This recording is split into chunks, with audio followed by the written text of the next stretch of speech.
Togo, le Parlement togolais a prolongé jusqu'en mars 2023 l'état d'urgence sécuritaire pour contrer le terrorisme. La 2e accent grave session ordinaire de l'année 2022 du Parlement togolais s'annonce dense. Délocalisée dans la préfecture de la Kosa pour son ouverture ce 6 septembre, elle a planché sur le projet de loi portant prorogation de l'état d'urgence sécuritaire dans les savanes. Les députés togolais présents au Palais des Congrès de Kara ce mardi ont adopté à l'unanimité le projet de loi autorisant la prorogation de l'état d'urgence sécuritaire dans les savanes. Ce texte de l'exécutif togolais a été défendu par le ministre Deyargue de la Sécurité et de la Protection civile. Ainsi, au terme de ce vote, l'état d'urgence sécuritaire est prorogé jusqu'en mars 2023 dans les savanes, soit une prorogation de 6 mois. C'est le 13 juin dernier que l'État togolais avait adopté en Conseil des ministres le projet de décret instaurant l'état d'urgence sécuritaire dans la région des savanes. Conformément à l'article 55 alinéa 2 de la Constitution togolaise, l'Assemblée nationale a ouvert ce mardi au Palais des Congrès de Kara sa 2e accent grave session ordinaire de l'année.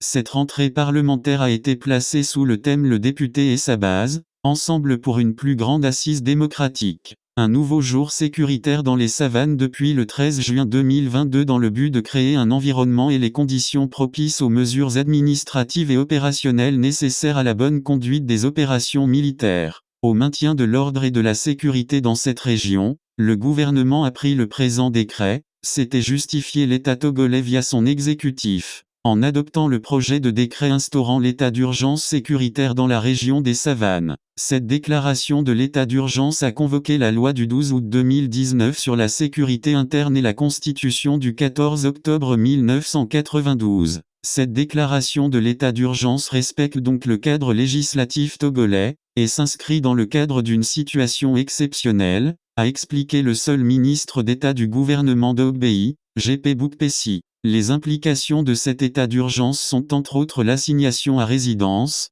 que peut prescrire le ministre de la Sécurité, à l'encontre de toute personne menaçant la sécurité intérieure du pays, en se référant au procureur de la République de ce ressort territorial. La police et la gendarmerie peuvent procéder au contrôle de pièces d'identité dans le même sens. L'exécutif pourra aussi ordonner l'expulsion du territoire togolais d'une personne suspecte. Il en est de même de l'interdiction de circulation et de rassemblement sur la voie publique qui peut aussi être décidée par l'exécutif. Idem pour la suspension-fermeture d'une société pouvant avoir un lien avec le terrorisme. Visites et saisies domiciliaires sont aussi prévues dans cette même loi, tout en respectant la législation en vigueur. Le contrôle de sites internet et des informations en ligne est aussi visé par cette loi, tout comme le contrôle des passagers des moyens de transport, si les conditions l'exigent, avait encore détaillé G. Boukpessi autour de cet état d'urgence sécuritaire. Nous devons favoriser les conditions dans lesquelles les FDS,